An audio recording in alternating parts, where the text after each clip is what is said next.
Panuorin po muna natin yung video kung saan nagsasalita si Ginoong Ele Soriano nung nabubuhay pa siya. Ito po, pakinggan po natin. Makikita nyo po ito sa inyong mga screen.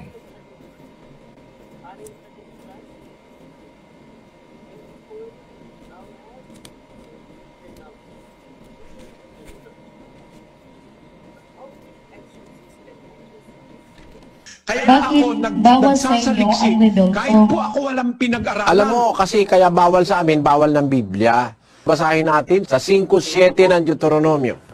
Huwag kang magkakaroon ng ibang mga Diyos liban sa akin. Huwag mong igagawa ang iyong sarili ng anumang larawang inanyuan na nasa langit sa itaas o nang nasa lupa sa ibaba o nang nasa mga tubig sa ilalim ng lupa. Bakit bawal sa inyo ang rebelto? Alam mo, kasi kaya bawal sa amin, bawal ng Biblia. Basahin natin sa 5:7 ng Deuteronomio. Huwag kang magkakaroon ng ibang mga Diyos liban sa akin.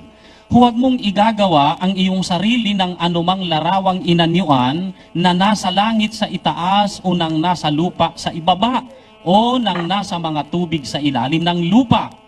Huwag kang magpapatira pa sa kanila ni sasamba sa kanila, sapagkat ako na Panginoon mong Diyos ay isang Diyos na mapanibughuin, na naggagawad ng mga parusa dahil sa kasamaan ng kanilang mga magulang sa mga anak ng mga napupuot sa akin hanggang sa 3 at 4 na salin lahi.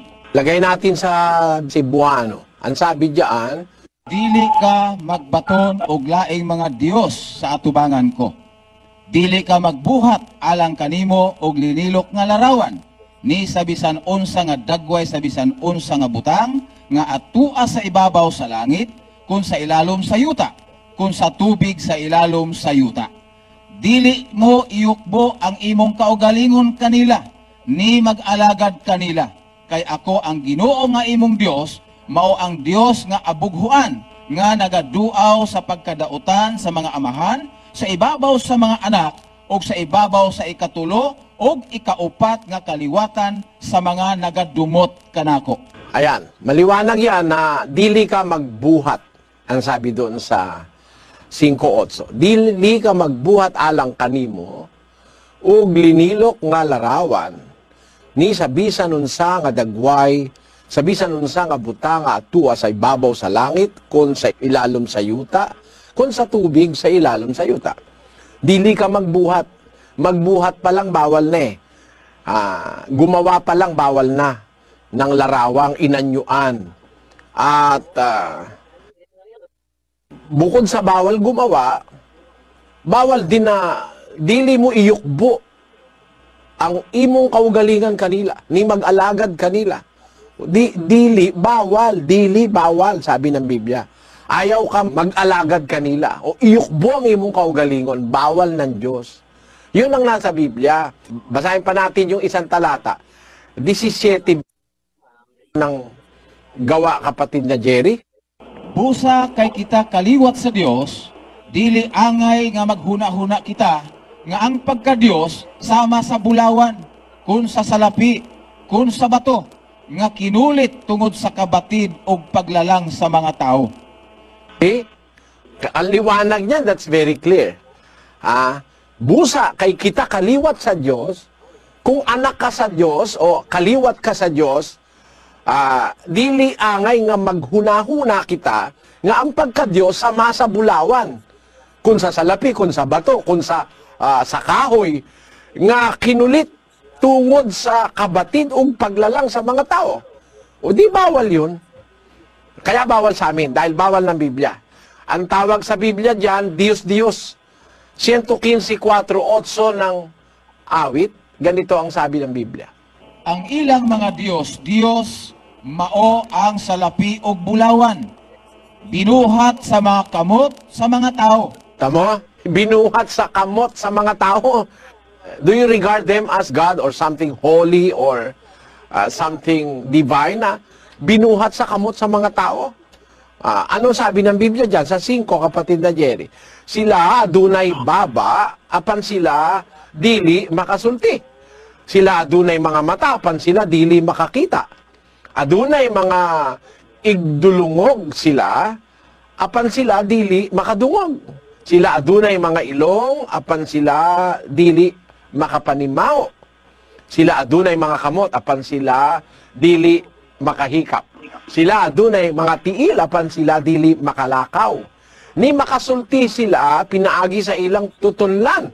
Yan ang sabi sa Biblia. Kaya bawal yan eh. Napanood po ninyo si Ginoong Ele Soriano kung saan ay sinabi niya sa kanyang programa na bawal ang rebulto at gumamit siya ng tatlong mga talata, ang Deuteronomy chapter 5 verses 7 to 9, Acts chapter 17 verses verse 29, and then the other one is Psalms chapter 115 verses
chapter 5 verses 7 to 9. Pero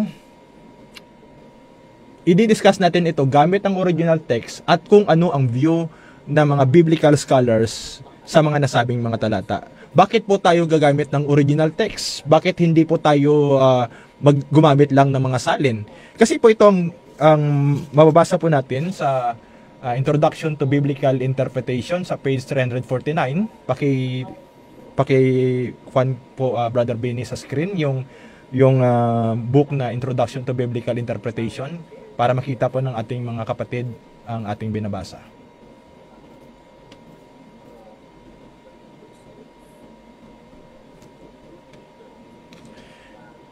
Therefore, reliable biblical interpretation requires careful evaluation of the grammatical nuances of the original language texts of the Hebrew and Aramaic Old Testament and Greek New Testament.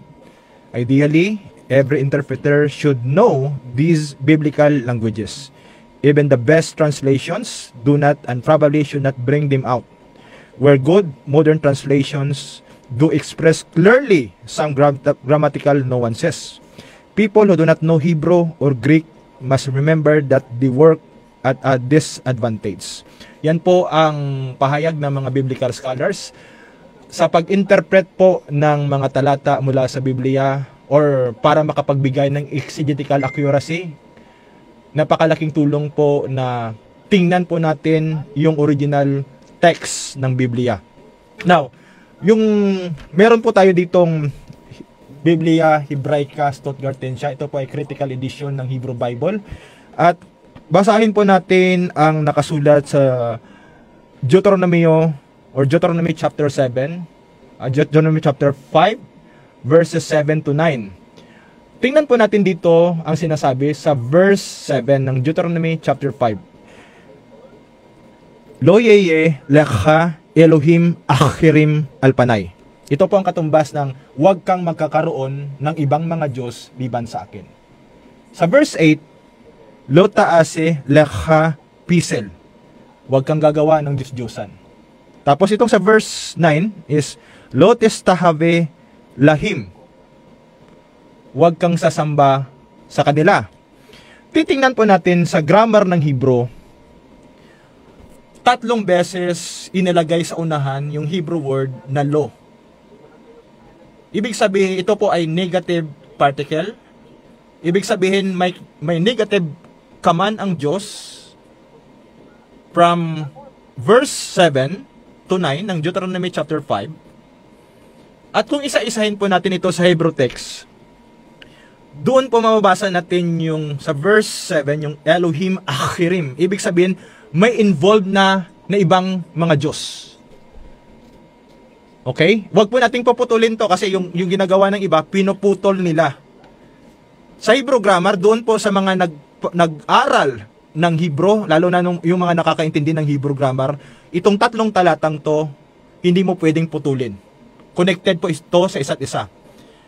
Kaya ano po ang view ng mga biblical scholars, even sa panig ng mga Protestant biblical scholars, tungkol doon sa Exodus chapter 20 verse 3? Bakit po nasabi yun ng Panginoong Diyos na huwag kang magkakaroon ng ibang mga Diyos, Elohim Achirim? Ito po ang makikita natin sa critical commentary ng isang scholar na si Dr. Brevard Childs sa The Book of Exodus. Sa page 403 po, makikita po ninyo ito sa inyong screen.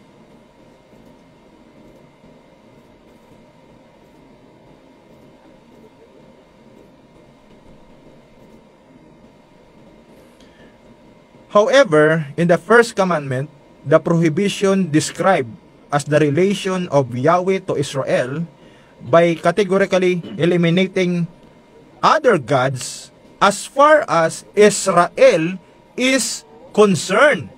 Kaya po maliwanag kung bakit po yun nasabi ng Panginoong Diyos, kasi may involved po dito na ibang mga Diyos.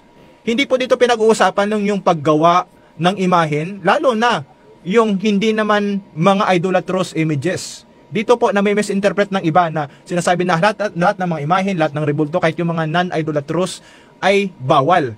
Yung pinag-usapan dito sa konteksto ay yung may mga Diyos na kinikilala yung ibang mga tao.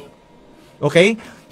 Ayun, yan po ang titingnan po natin. And sa verse 4 po, babalikan natin, sabi doon is, Lo taase lekha pisel.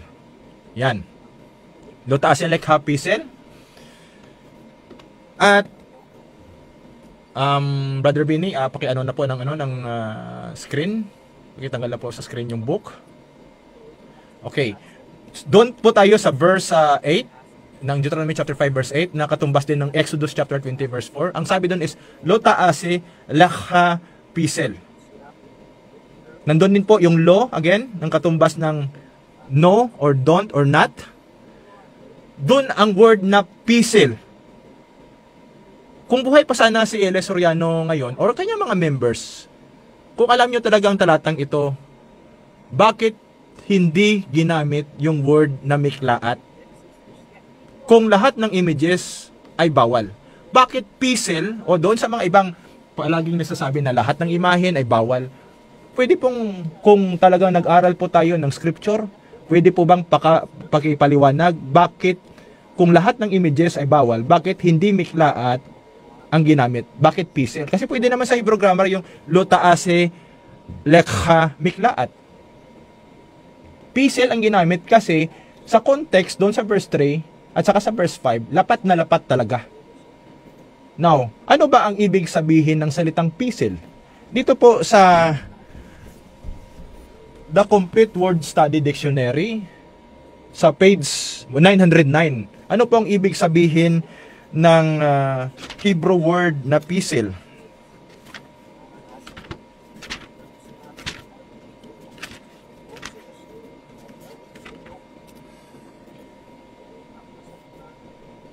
Pisel, a noun meaning idol, a graven image. This word comes from the verb pasal, meaning to hew or to cut, which was done to create as idol. So, ibig sabihin, idolatrous image, ang ibig sabihin ng pisel. Hindi po image lang.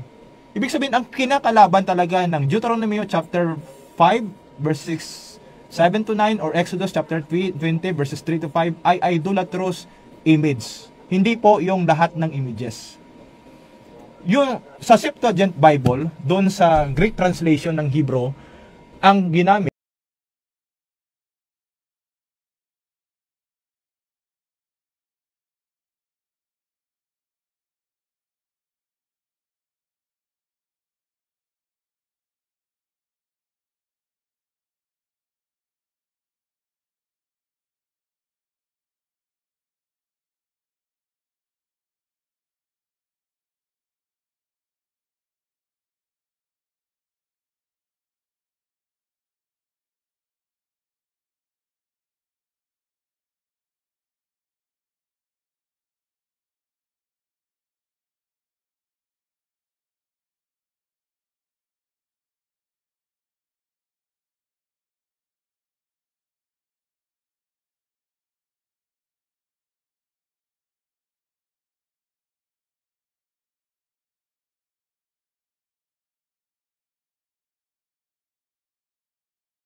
Catechism of the Catholic Church, ang canon law at saka itong of course ang magandang balita Biblia na pinagtulungan ng Catholic Church at ng mga Protestante na isali nila ito.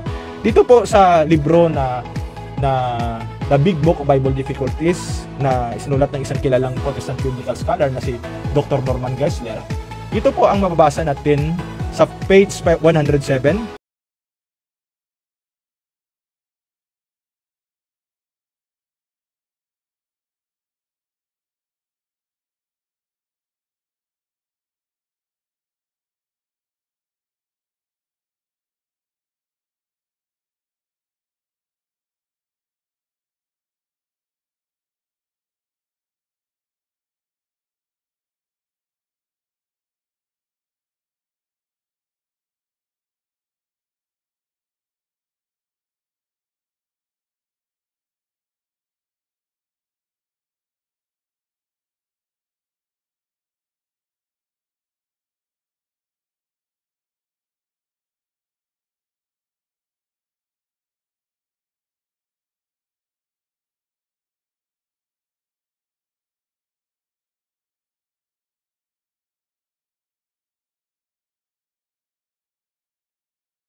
Of idolatry and concerns itself. Therefore, with the fashioning of carved images or other representations of any likeness of what is in heaven, above or on the earth, beneath or in the water, under the earth, for the purposes of worshiping them as numinous powers or deities. Yan, maliwanag po na kapag sinamba pala, ayon doon sa binasa mo, kapag sinamba pala, kapag nagpagawa ka pala ng imahen, para sambahin ito, yan ay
idols.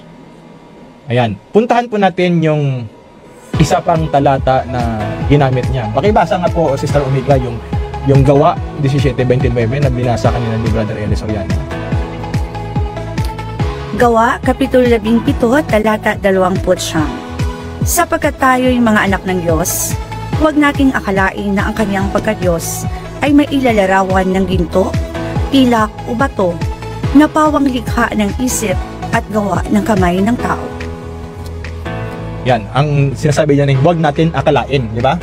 Maliwanag na Tama, huwag Brother natin Wayne. akalain. Ang problema, hindi naman tayo guilty dito eh. Sino bang nag-aakala na dinidiyo na yung tunay na Diyos ay katulad ng bato, ng semento, ng kahoy?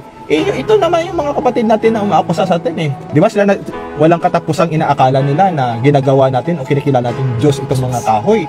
Wala po kami inaakalang ganun. Sabi nga dito, sapagkat kayo'y mga anak ng Diyos. O yan, mga katulad ko, mga anak talaga ng Diyos. Kasi hindi naman natin inaakala na yung Diyos natin ay kahoy. Kahoy o bato. Di ba? Oo. Tapos, tingnan po natin yung historical context ng talatang ito. Marami kasing gumagamit ito para patunayan na lahat ng imahen ay mali or masama or Diyos-Diyosan. Ganun lang ba dapat unawain ang talatang ito? Tingnan po natin dito sa exegetical commentary on the New Testament sa book sa Acts of the Apostles. Ganito po ang mababasa natin sa paano po unawain ng mga biblical scholars ang nasabing talata. Ganito po sa page 738 ng exegetical commentary on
Kapitulo 3, Talata 5. Okay.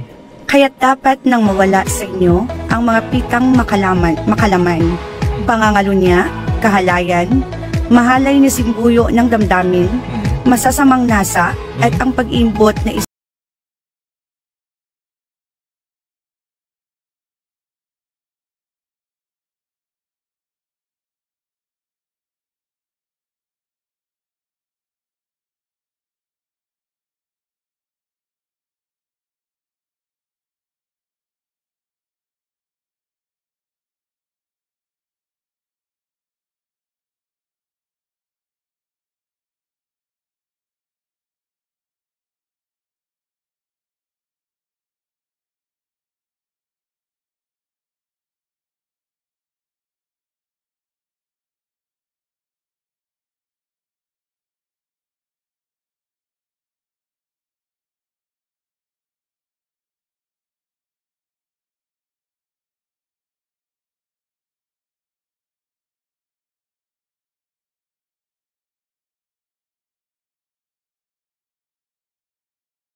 bibig hindi makapagsalita, hindi pala ito tumutukoy doon sa mga ribulto na hindi naman kinikilala ng mga Diyos, kundi ito ay tumutukoy doon sa mga ribulto na kinikilala o ginawa talaga ng mga tao para sambahin or kilalanin bilang mga Diyos nila. Ayan, maliwanag. Kaya pinutol hindi binasa, hindi tinuloy Konteksto po, napaka-importante na tingnan po natin yung konteksto ng ating binabasa. So ayan po mga peers, sanay kapupulatan po natin ito ng aral. At kung nagustuhan nyo po ito, please like and share, ibahagi po natin sa mga kakilala po natin. And please don't forget to follow and subscribe po ng ating YouTube channel, Mr. Curious Catholic. Muli po, this is Mr. Curious Catholic, kasama po ninyo sa pagtatanggol ng ating simbahan. Pro Deo et Ecclesia. Sa Diyos po ang lahat ng kapurian. Hello mga kapatid, follow and subscribe Mr. Curious Catholic. Marami tayong matutunan, mapupuno po yung ating isipan sa mga katotohanan. Dahil ang katotohanan na magbigay sa atin ng tunay na kalayaan. God bless. Hello mga kapatid, inanyayahan namin kayo, huwag niyong kalimutan mag-subscribe sa kay Bro Dance Oberio, Mr. Curious Catholic. Marami kayong matutunan sa pamamagitan ng pagsubaybay niyan sa pagsagot sa pananampalataya na inaatake ng ating mga kapatid sa iba. Yung pananampalataya, and they are not only attacking the teachings of the Catholic Church, but proselytizing the good numbers of the Catholic. at sa pamamagitan sa pagsunod ninyo nitong Mr. Curious Catholic Facebook page and YouTube channel, dami ninyong matutunan. Isabuhay natin ang ating matuto. Rodillo et Iglesia.